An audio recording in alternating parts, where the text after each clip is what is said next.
आज हम लोग देखने वाले हैं लैंड रिफॉर्म या भूमि सुधार। आपने अक्सर इस तरह का क्वेश्चन देखा होगा कि रैयतवाड़ी सिस्टम किसने शुरू किया था, रैयतवाड़ी सिस्टम शुरू कहाँ किया गया था, जमींदारी सिस्टम कहाँ शुरू किया गया था, महलवाड़ी सिस्टम कहाँ शुरू किया गया था। तो इन्हीं सारी चीज़ों के बारे में हम लोग समझने का यहाँ प्रयास करेंगे। तो चलिए शुरू करते हैं। क्या है भूमि सुधार? इसका मतलब क्या है कि भूमि में सुधार करना। इसका मतलब क्या है कि भूमि में कुछ क्या रहेगा, गड़बड़ी रहेगा, उसी को क्या करना है, सुधार करना है। तो देखिए हुआ क्या कि यहाँ पर ये इंडिया है, इंडिया का क्या बनाते हैं, मैप बना लेते हैं। आपका इंडिया का मैप हो गया। अब क्या हुआ कि अंग्रेज जो है यहाँ पर यूरोप है, कहाँ यूरोप यहाँ पर है, तो इंग्लैंड से कहाँ आते हैं, भारत में आते हैं। इंग्लैंड से भारत में आते हैं एक व्यापारी के रूप में, व्यापारी के रूप में आते हैं। लेकिन यहाँ के तत्कालीन परिस्थिति का फायदा उठाते हुए यहाँ के क्षेत्र को भी जीतने लगते हैं। ठीक है। अब क्या होता है कि 1764 में होता है बक्सर का युद्ध। क्या होता है, बक्सर का युद्ध। और इस युद्ध में जो है अंग्रेजों को विजय मिल जाता है। बक्सर के युद्ध में अंग्रेजों को विजय मिलता है। अब इस युद्ध के बाद क्या होता है कि 12 अगस्त 1765 को, डेट बहुत इंपॉर्टेंट है, बीपीएससी में क्वेश्चन पूछा गया है, इलाहाबाद की संधि होता है। इलाहाबाद की संधि होता है। और इस संधि के तहत क्या किया जाता है कि बंगाल का जो बंगाल, बिहार, उड़ीसा बोल सकते हैं, बंगाल बोल रहे हैं, इसका मतलब बंगाल, बिहार, उड़ीसा सब उसमें आ जाएगा, बिहार, उड़ीसा सब उसी में आ जाएगा। तो उसका जो जमीन से जो है टैक्स वसूलने का अधिकार अंग्रेजों को दे दिया जाता है। मतलब ईस्ट इंडिया कंपनी को दे दिया जाता है। किसके द्वारा? मुगल बादशाह शाह आलम द्वितीय। उसमें मुगल बादशाह कौन रहता है? शाह आलम द्वितीय। तो शाह आलम द्वितीय द्वारा अंग्रेजों को अर्थात ईस्ट इंडिया कंपनी को बंगाल, बिहार और उड़ीसा से भूमि से कर वसूलने का अधिकार दे दिया जाता है। इसी को बोलते हैं कि दीवानी अधिकार अंग्रेजों को दे दिया जाता है। ठीक है। अब क्या होता है 1765 से लेकर के 6 साल तक, मतलब 1771 तक भूमि में कोई भी परिवर्तन नहीं किया जाता है। मतलब क्या है कि पहले जो भी सिस्टम चल रहा था उस सिस्टम को चलने देता है। लेकिन अंग्रेजों को उससे ज़्यादा फायदा हो नहीं रहा था। अंग्रेज चाह रहा था कि और हम यहाँ से फायदा कमाएं। इस कारण से क्या करता है, एक नई व्यवस्था लाया जाता है जिसको बोलते हैं इजारेदारी व्यवस्था। क्या बोलते हैं? इजारेदारी व्यवस्था। इजारेदारी व्यवस्था यह शुरू किया जाता है 1772 में। कब शुरू किया जाता है? 1772 में। किसके द्वारा? तो यह वारेन हेस्टिंग द्वारा, वारेन हेस्टिंग द्वारा शुरू किया जाता है। ठीक है। अब देखिए इजारा का मतलब क्या होता है। देखिए आप लोग गांव घर में रहते होंगे तो आप लोग सुनते होंगे, या ग्रामीण क्षेत्र से बिलोंग करते हो तो जमीन इजारा पर दिया जाए। तो उसमें क्या होता है कि मान लेते हैं कि हमको पैसा की जरूरत है, तो हम क्या करते हैं कि इजारा पर जमीन देना चाहते हैं। तो उसमें जो सबसे ज़्यादा हमारे ज़मीन को पैसा देगा कुछ दिनों के लिए, मतलब हम 1 साल के लिए देना चाहते हैं, 2 साल के लिए देना चाहते हैं, तो जो ज़्यादा पैसा देगा उसको हम ज़मीन दे देते हैं। अगर कोई राम है वो 5,000 दे रहा है, कोई श्याम है जो बोलता है कि हम 10,000 देंगे, तो हम ज़्यादा वाला को दे देंगे। तो सेम चीज़ यहाँ पर किया जाता है इजारेदारी व्यवस्था में, कि यहाँ पर क्या कहता है, ज़मीन की बोली लगाया जाता है। ज़मीन की बोली लगाया जाता है। और जो सबसे ज़्यादा बोली लगाता है उसको, मतलब अधिक बोली लगाने वाले को ज़मीन का अधिकार दे दिया जाता है। ज़मीन अधिक जो बोली लगाता है, भूमि से कर वसूलने का अधिकार वैसे ठेकेदार को दिया जाता है या वैसे लोगों को देता है जो क्या करता है कि जो बोली लगाया जाता है, बोली सबसे अधिक लगाता है। ठीक है। अब क्या है कि शुरू में यह 5 वर्ष के लिए ठेका दिया जाता है। कितने दे?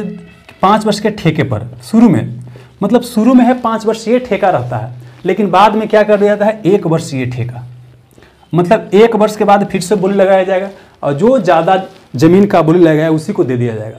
तो ये तो हो गया। अब समझिए कि ठेकेदारी मिल गया, तो अब क्या है, अंग्रेज को तो निश्चित हो गया ना, कोई बोली लगा लिया तो उसको तो आय निश्चित हो गया कि हमको इतना मिलेगा ही मिलेगा। लेकिन अब इससे होता है क्या, देखिए चूंकि क्या है 1 वर्ष ये ठेका है। अब इसमें क्या हुआ कि किसान का शोषण बढ़ गया। अब किसान का शोषण कैसे बढ़ा, तो देखिए किसान का शोषण कैसे बढ़ता है। जैसे मान लेते हैं कि हम क्या किए हैं कि जमीन है, ये जमीन है, और हम क्या किए हैं कि हमको अधिकार दिया गया 1 साल के लिए टैक्स वसूलने का, और हम क्या किए हैं कि 10 लाख रुपया देकर इसका अधिकार प्राप्त किए हैं। तब 10 लाख रुपया हम दिए हैं तो हम तो चाहेंगे ना तो कम से कम हमको 12 लाख, 13 लाख, 14 लाख हो जाए। मतलब मैक्सिमम से मैक्सिमम क्या चाहेंगे, हम टैक्स वसूलना चाहेंगे, बिना यह देखे हुए कि यहाँ उत्पादन हो रहा है या नहीं। साथ ही हम जमीन में कोई भी इन्वेस्टमेंट नहीं करेंगे, क्योंकि हम जान रहे हैं कि 1 साल के लिए हमको जमीन मिला हुआ है, तो इन्वेस्टमेंट नहीं करेंगे। इस कारण से क्या होता है कि यहाँ पर किसानों का शोषण बढ़ जाता है। क्या होता है, किसानों का शोषण बढ़ जाता है। तो देखिए अंग्रेजों को आय तो बढ़ता है, लेकिन ज़्यादातर सक्सेसफुल नहीं हो पाता है। जैसे जितना अंग्रेज को आशा था उतना हो नहीं पाता है। ठीक है, तो फिर एक नई व्यवस्था लागू किया जाता है, उसको बोलते हैं जमींदारी व्यवस्था। तो मुख्य रूप से आपको जमींदारी, रहतबाड़ी और महलबाड़ी व्यवस्था से क्वेश्चन आएगा। तो पहले इसको एक बार फिर से देख लेते हैं। देखिए क्या होता है, 1764 में बक्सर का युद्ध होता है और उस युद्ध के बाद क्या होता है, 12 अगस्त 1765 को इलाहाबाद की संधि होता है, जिसके तहत मुगल बादशाह शाह आलम द्वितीय द्वारा बिहार, बंगाल, उड़ीसा से जो जमीन से जो कर वसूलने का अधिकार होता है अंग्रेजों को दे दिया जाता है, अर्थात ईस्ट इंडिया कंपनी को दे दिया जाता है। फिर क्या होता है, शुरू में कोई भी जमीन में परिवर्तन नहीं किया जाता है, लेकिन जब वारेन हेस्टिंग्स 1772 में यहाँ पर आता है तो वो क्या करता है, इजारेदारी व्यवस्था शुरू करता है। इजारेदारी व्यवस्था बेसिकली क्या है, एक ठेके की व्यवस्था है। क्या है, ठेके की व्यवस्था है, जिसमें क्या किया जाता है कि अधिकतर बोली लगाता है, जो ज़्यादा बोली लगाता है उसी को जमीन दे दिया जाता है। और शुरू में 5 वर्षीय ठेका रहता है, बाद में इसे क्या कर दिया जाता है, 1 वर्षीय ठेका में से परिवर्तित कर दिया जाता है। ठीक है, इससे क्या होता है, किसानों का शोषण ज़्यादा बढ़ जाता है। ठीक है, चलिए अब इसके बाद फिर क्या आएगा, अब आपका आएगा मेन आपका पढ़ना है जो जमींदारी व्यवस्था। क्या आएगा, जमींदारी व्यवस्था। जमींदारी व्यवस्था इसी को बोलते हैं अस्थाई व्यवस्था। अस्थाई व्यवस्था इसी को बोलते हैं परमानेंट सेटलमेंट। क्या बोलते हैं, परमानेंट सेटलमेंट। देखिए ये किसके द्वारा लागू किया जाता है, तो यह लागू किया जाता है लॉर्ड कॉर्नवालिस द्वारा। किसके द्वारा, लॉर्ड कॉर्नवालिस। लॉर्ड कॉर्नवालिस द्वारा। तो देखिए यह क्या होता है कि बिहार, बंगाल, ये क्या है, देखिए ये वाला एरिया समझिएगा, आपको समझना है। ये क्या है, बिहार, बंगाल, उड़ीसा, मतलब ये बंगाल है, पूरा क्या है, बंगाल है। अब बंगाल के अंदर में पहले क्या था, बिहार और उड़ीसा था। आज डेट में कहेंगे तो झारखंड भी पड़ जाएगा। तो बिहार, बंगाल, उड़ीसा में यहाँ क्या कर रहे हैं, बंगाल, बिहार, उड़ीसा सब लिख रहे हैं। ठीक है, तो यहाँ यह क्या क्या है, लॉर्ड कॉर्नवालिस द्वारा लागू किया गया। कब लागू किया गया, 1790 में। तो देखिए शुरू में जो है व्यवस्था लाया गया यह 10 वर्षों के लिए था। कितना वर्षों के लिए, 10 वर्ष के लिए। लेकिन क्या किया गया कि 1793 में इसे परमानेंट लागू कर दिया गया। मतलब क्या है कि जमींदारी व्यवस्था शुरू में 10 वर्षों के लिए 1790 में लागू किया गया, लेकिन 1793 में से क्या कर दिया गया, परमानेंट कर दिया गया। जमींदारों के साथ परमानेंट समझौता कर लिया गया। इसका मतलब यह हो गया कि इसको क्या बोलते हैं, अस्थाई बंदोबस्त, क्योंकि अस्थाई रूप से समझौता कर लिया गया। किसके साथ किया गया, तो यह समझौता किया गया जमींदारों के साथ। किसके साथ, जमींदारों।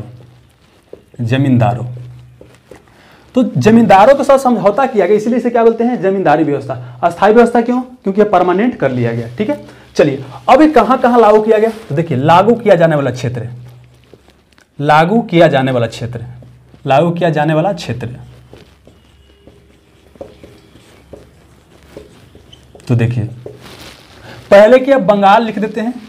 तो बंगाल लिखने का मतलब बंगाल, बिहार, उड़ीसा आप सब समझिएगा, बंगाल हो गया। फिर क्या हुआ कि देखिए यूपी के यहाँ बनारस वाला, ये क्या है, यूपी के बनारस। क्या, यूपी के बनारस, मतलब यूपी मतलब उत्तर प्रदेश के बनारस। आज के डेट में उत्तर प्रदेश के बनारस वाला हिस्सा में लागू किया गया। साथ ही देखिए यहाँ पर क्या है, उत्तरी कर्नाटक।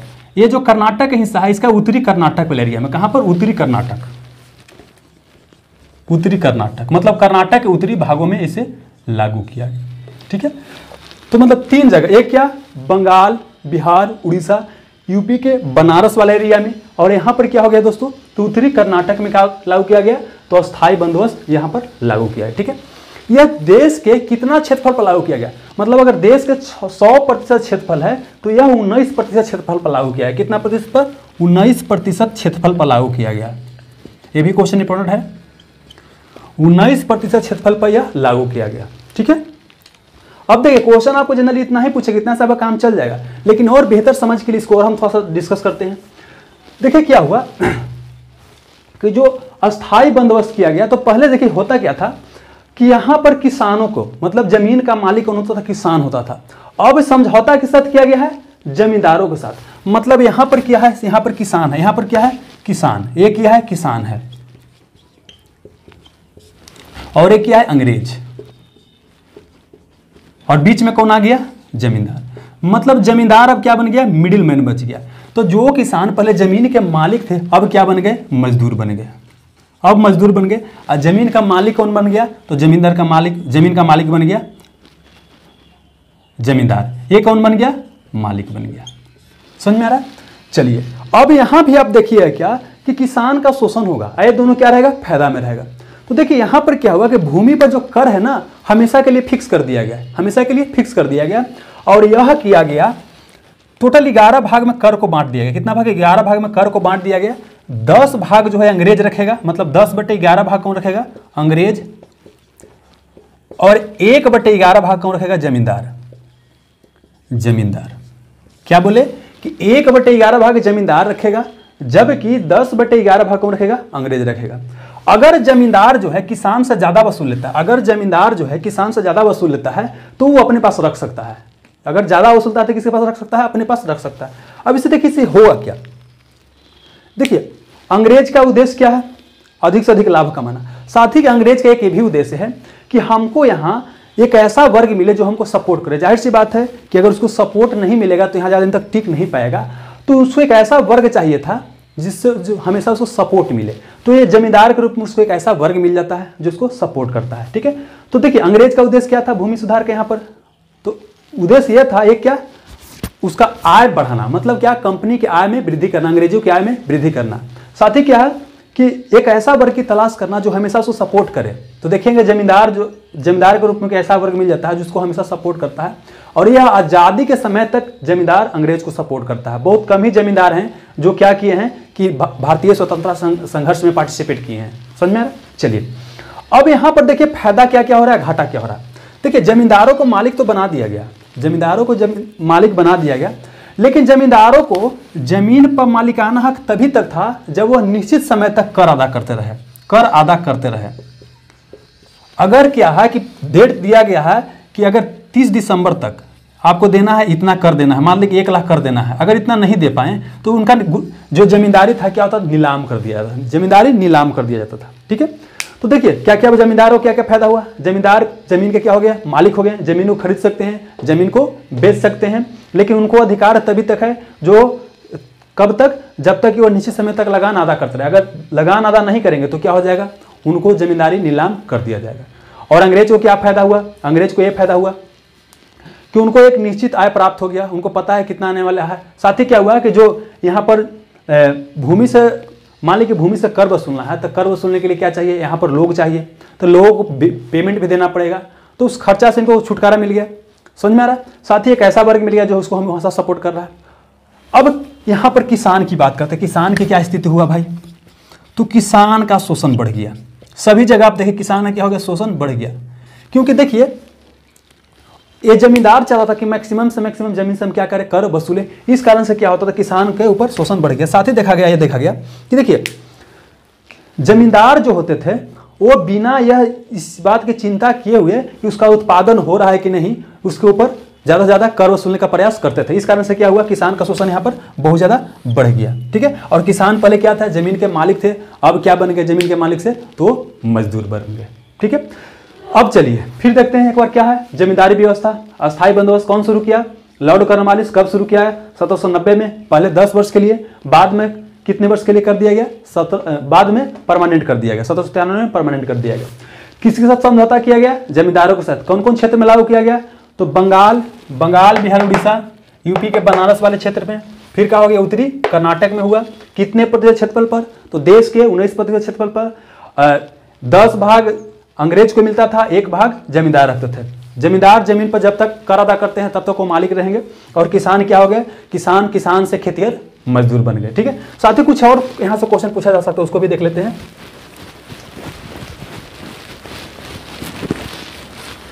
देखिए पूछेगा कि जिस समय जमींदारी सिस्टम शुरू किया गया उस समय ब्रिटिश प्रधानमंत्री कौन थे, मतलब ब्रिटेन के प्रधानमंत्री कौन थे, तो लॉर्ड पिट थे। कौन थे, लॉर्ड पिट। लॉर्ड पिट कौन थे, ब्रिटेन के प्रधानमंत्री, ब्रिटेन के प्रधानमंत्री थे। चलिए इसके अलावा बोर्ड ऑफ डायरेक्टर के सदस्य कौन थे, बोर्ड ऑफ डायरेक्टर। अब बोर्ड ऑफ डायरेक्टर क्या होता है, सारी चीज बताते हैं। एक होता था बोर्ड ऑफ कंट्रोल, ये भी क्वेश्चन पूछा जा सकता है, बोर्ड ऑफ कंट्रोल। देखिए अंग्रेज जो है यहाँ ईस्ट इंडिया कंपनी है, अंग्रेज किसके रूप में शासन कर रहे हैं, ईस्ट इंडिया कंपनी के रूप में। तो ईस्ट इंडिया कंपनी के जो व्यापारिक मामला है, क्या है, व्यापारिक मामला, तो व्यापारिक मामला को देखते थे बोर्ड ऑफ डायरेक्टर। अब बोर्ड ऑफ डायरेक्टर के समय सदस्य थे sir John Shore sir John Shore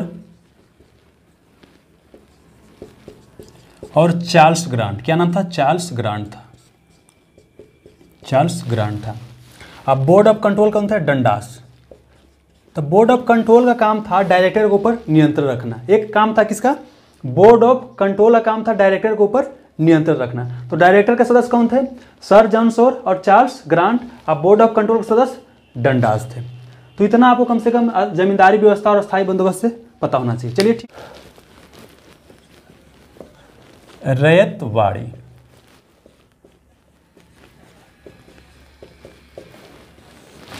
तो नेक्स्ट है रैयतवाड़ी व्यवस्था। ठीक है, तो रैयतवाड़ी व्यवस्था का मतलब क्या होता है? तो रैयत का मतलब क्या होता है? किसान या मजदूर होता है। तो इसमें समझौता किसके साथ किया जाएगा? तो इसमें समझौता किया जाएगा किसानों के साथ। वहां पर समझौता जमींदारी में किसके साथ किया गया था? तो जमींदारों के साथ। यहाँ समझौता किसके साथ किया जाएगा? तो यहाँ आपका समझौता किया जाएगा दोस्तों किसानों के साथ। ठीक है, और यह कहाँ कहाँ लागू किया गया तो समझते हैं। पहले एक और मैप ड्रा करते हैं। ठीक है, तो देखिए यह क्या किया गया। बंगाल वाला क्षेत्र में तो लागू हो चुका है। 3% उस समय था। एक क्या बंगाल, एक क्या हो गया मद्रास, एक क्या बम्बई। तो अब देखिए एक क्या है मद्रास प्रेसिडेंसी, मान लेते क्या है मद्रास प्रेसिडेंसी, और एक क्या है बम्बई प्रेसिडेंसी हो गया। अब देखिए इसका कहने का मतलब यही नहीं, पूरा क्षेत्र हो गया। तो यहाँ पर लागू किया जाएगा कहाँ कहाँ? ये लागू किया जाने वाला क्षेत्र कहाँ कहाँ लागू किया गया? तो ये क्षेत्र में लागू किया गया मद्रास प्रेसिडेंसी, मद्रास प्रेसिडेंसी, फिर कहाँ बम्बई प्रेसिडेंसी सहित पूरा दक्षिण भारत मान के चलिए कि पूरा दक्षिण भारत में। इसके अलावा जो है यहाँ आसाम के कुछ क्षेत्र में, क्या बाबू? आसाम के कुछ क्षेत्र में। तो यहाँ लिखेंगे असम के कुछ भाग में, असम के कुछ भाग में। चलिए फिर देखते हैं रैयतवाड़ी व्यवस्था। रैयतों के साथ समझौता किया गया, अर्थात किसानों के साथ समझौता किया गया। कौन सा क्षेत्र में? मद्रास प्रेसिडेंसी, बम्बई प्रेसिडेंसी सहित पूरा दक्षिण भारत और असम के कुछ भागों में यह लागू किया गया। ठीक है, देश के कितने क्षेत्रफल पर लागू किया गया? तो देश के क्षेत्रफल कितने पर लागू किया गया? तो यह क्षेत्रफल लागू किया गया 51%। कितने? 51%। देखिए यहाँ पर जमींदारी सिस्टम लागू किया गया है। तो जमींदारी सिस्टम लागू किया गया है टोटल 19% क्षेत्रफल पर, और यहाँ कितना लागू किया गया? 51% क्षेत्रफल पर लागू किया गया है। ठीक है, और महलबाड़ी जो बच जाएगा वो कितना बच जाएगा? तो 30% क्षेत्रफल पर लागू किया जाएगा। चलिए अब यहाँ से क्वेश्चन पूछेगा कि रैयतवाड़ी सिस्टम को शुरू किसने किया था? तो देखिए मद्रास की बात करते हैं। तो मद्रास में शुरू किया गया था टॉमस मुनरो द्वारा। क्या नाम था? टॉमस मुनरो द्वारा, टॉमस मुनरो द्वारा। ये 1820 के आसपास में। कब? 1820 के आसपास में। लेकिन बम्बई का उस समय गवर्नर जनरल कौन था? तो लॉर्ड एलिफिंस्टन था। कौन था? Lord Elphinstone, Elphinstone. तो बम्बई में किसने लागू किया? लॉर्ड एलिफिंस्टन ने। तो आपसे क्वेश्चन क्या पूछ सकता है? पूछेगा कि रैयतवाड़ी सिस्टम किसने शुरू किया? तो ऑप्शन रहेगा टॉमस मुनरो, टॉमस मुनरो ने से बनाना है। अगर है कि मद्रास में किसने शुरू किया? तो टॉमस मुनरो ने। बम्बई में किसने? तो लॉर्ड एलिफिंस्टन ने शुरू किया गया। अगर दोनों ऑप्शन आएगा तो दोनों आंसर हो जाएगा। लेकिन कभी कभी ये दोनों ना देकर दूसरे व्यक्ति के नाम देता है। तो होता है अलेक्जेंडर रीड। क्या नाम होता है? Alexander read, Alexander read, Alexander read. इसको समझना है। देखिए क्या हुआ कि मद्रास में टॉमस मुनरो के लागू करने से पहले क्या था? इसको प्रयोग के तौर पर एक अफसर था, वो अलेक्जेंडर रीड नाम था। वो क्या था कि यहाँ तमिलनाडु के उत्तरी भाग में 12 महल डिस्ट्रिक्ट बोलते हैं। क्या? तमिलनाडु के उत्तरी भागों में 12 महल डिस्ट्रिक्ट बोलते हैं। वहाँ पर प्रयोग के आधार पर शुरू किया था। जब यह प्रयोग सक्सेसफुल हुआ तो इससे प्रेरणा लेके क्या किया? टॉमस मुनरो मद्रास में लागू किया। अब बम्बई में लॉर्ड एलिफिंस्टन। जैसे होता है क्या कि मान लेते हैं कि कोई डीएम है, मान लीजिए कि पटना का कोई डीएम है, वो कोई योजना को लागू करता है, पटना में सक्सेसफुल हो जाता है, तो नीतीश कुमार क्या करेंगे? पूरा बिहार में इसको लागू कर देंगे। तो सेम चीज यहाँ हुआ। अलेक्जेंडर रीड ने क्या किया? इसको लागू किया, शुरुआत किया। अब बाद में क्या हुआ? मद्रास में टॉमस मुनरो और बम्बई में एलिफिंस्टन। कब? 1820 के आसपास में ये घटना है। तो आप तीनों का नाम याद रखिएगा, जो ऑप्शन रहेगा जो आप बना लीजिएगा। चलिए अब इसमें क्या हुआ? रैयतवाड़ी में रैयतों के साथ समझौता किया गया। तो इसका उद्देश्य क्या था? इसको करने का उद्देश्य क्या था? मतलब यह जो रैयतवाड़ी सिस्टम शुरू किया, इसका उद्देश्य क्या था? तो देखिए यहाँ अभी हम लोग पढ़े हैं कि अंग्रेज है, मतलब अंग्रेज ईस्ट इंडिया कंपनी, और एक क्या हो गया यहाँ पर? किसान था, और बीच में कौन आ गया? जमींदार। तो जमींदार क्या था? मिडिल मैन आ गया। जमींदार क्या था? मिडिल मैन था। और यह क्या था कि दोनों के बीच क्या था कि जो संबंध था उसको खत्म कर दे रहा था। और जमींदार किसान का शोषण कर रहे थे। किस में? जमींदारी व्यवस्था में। तो इस शोषण को समाप्त कर लेके अंग्रेज क्या बोला कि हम इसको हटा देंगे और हमारे बीच क्या हो जाएगा, संबंध स्थापित हो जाएगा। लेकिन अब समझिए कि यहाँ पर होता क्या है, जो काम यहाँ पर जमींदार कर रहे थे ना, वही काम यहाँ पर कौन करेंगे, अंग्रेज करेंगे। मतलब यहाँ भी किसान का शोषण होगा, कौन शोषण करेंगे, तो यहाँ पर अंग्रेज शोषण करेंगे। कौन करेंगे, अंग्रेज यहाँ पर शोषण करेंगे। तो इस पॉइंट को आपको ध्यान रखना। देखिए अगर लाभ की बात करें तो हमेशा अंग्रेज को लाभ ही होगा, ठीक है ना, और किसान को क्या होगा, हमेशा हानि होगा। हमेशा किसान है क्या होगा, शोषण होगा। इससे कुछ और पॉइंट आपको पूछेगा, याद करके अब पूछेगा इसका आधार क्या था लागू करने का, किस आधार पर लागू किया गया। कर जो तसीला जाता है किस आधार पर, तो कर क्षेत्रफल के आधार पर तसीला जाता था। कैसा, क्षेत्रफल। अगर कोई व्यक्ति जो है 1 बीघा में खेती करता है और कोई व्यक्ति 3 बीघा में खेती करता है तो 3 बीघा वाला को ज़्यादा कर देना पड़ेगा। मतलब जो रैयतबाड़ी सिस्टम शुरू किया है, किसानों के साथ समझौता किया गया, तो किस आधार पर उनसे कर लिया जाता था, क्षेत्रफल के आधार पर। जितना ज़्यादा जमीन में खेती करेंगे उतना ही उनको कर देना पड़ेगा। लेकिन देखिए क्या यहाँ पर हुआ कि जमीन को मापने का कोई स्पष्ट पैमाना नहीं अपनाया गया। जैसे कहने का मतलब है कि यहाँ पर कोई अफसर आता था और बोला कि इतना जमीन है, देखा इसी ऊपर से देखा, हाँ बोला कि यहाँ 5 बीघा लग रहा है, वो 5 बीघा लिख दो। हो सकता है वो जमीन 3 बीघा हो। तो इससे क्या हुआ कि कम जमीन होता था और बढ़ा चढ़ा के क्षेत्रफल बता दिया जाता। इससे क्या होता था, किसान देने में असमर्थ रहते थे। साथ ही क्या होता था, जब अकाल वगैरह होता था, तो अकाल वगैरह जब होता था उस समय क्या होता था, किसान बिल्कुल ही कर को चुका नहीं पाते थे और अपने जानवर, अपने घर द्वार बेचने को मजबूर हो जाते थे। मतलब यहाँ भी क्या होगा, आपका शोषण किसका होगा, तो आपका किसान का ही शोषण होगा। चलिए ठीक है, अब अगला व्यवस्था की बात करते हैं। तो अगला जो व्यवस्था है उसको बोलते हैं महलबाड़ी व्यवस्था। क्या बोलते हैं, महलबाड़ी व्यवस्था। महलबाड़ी,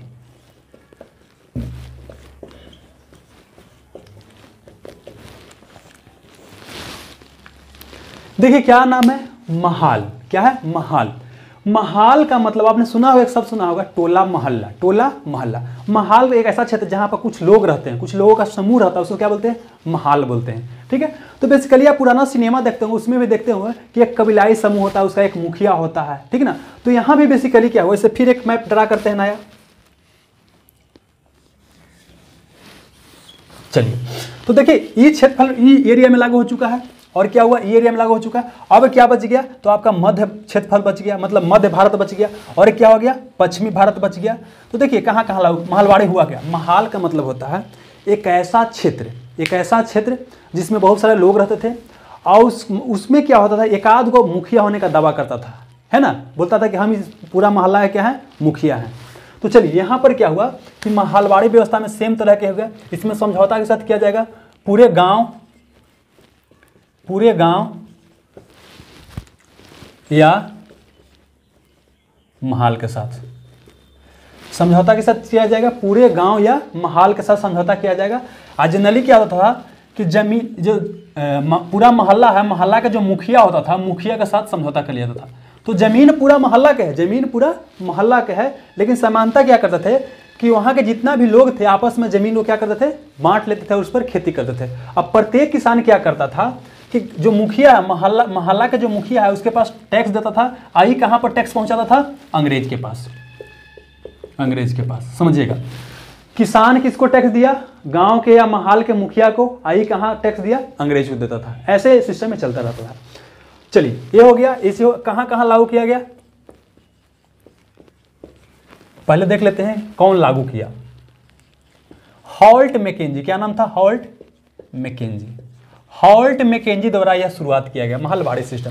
कहाँ कहाँ लागू किया गया, तो यह लागू किया दोस्तों, क्षेत्र कहाँ कहाँ था, मध्य भारत, पश्चिमी भारत। मध्य मतलब समझिए कि ये वाला एरिया, पश्चिमी भारत ये वाला एरिया, खास करके पश्चिमी भारत में पंजाब वाला एरिया में। चलिए अच्छा, यूपी के आगरा वाला में, यूपी के देखिए बनारस वाला क्षेत्रफल में कुछ लागू हो चुका है। तो यह लागू हो चुका है आपका अस्थाई बंदोबस्त। तो यूपी के जो पश्चिमी भाग है, यूपी क्या हो गया, पश्चिमी भाग, मतलब यहाँ देखते हैं यूपी के पश्चिमी भाग। तो यूपी के पश्चिमी भाग में लागू किया गया, यूपी के पश्चिमी भाग,